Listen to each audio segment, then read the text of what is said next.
আসসালামু আলাইকুম রহমতুল্লাহি ওয়া বারাকাতুহু। প্রিয় ভিউয়ার্স, আশা করি সবাই ভালো আছেন। আলহামদুলিল্লাহ, আমরাও ভালো আছি। হাজী গোলাম মোস্তফা এগ্রো ফার্মের পক্ষ থেকে সবাইকে সাদর আমন্ত্রণ। এখন দুপুরবেলা আমরা আছি আমাদের ফ্যাটেনিং শেডে।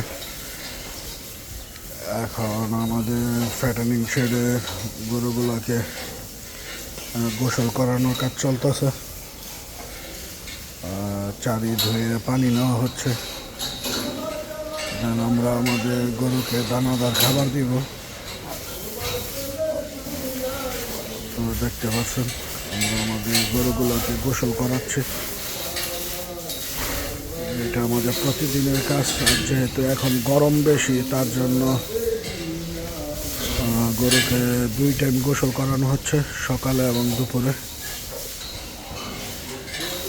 সবাই আমাদের জন্য দোয়া করবেন, আমাদের ফার্মের জন্য দোয়া করবেন, যেন মহান রব্বুল আলামিন আমাদের ফার্মে বারাকা দান করেন এবং আমাদের গরুগুলোকে সুস্থ সবল রাখেন। ধন্যবাদ সবাইকে। সবাই ভালো থাকবেন। আসসালামু আলাইকুম।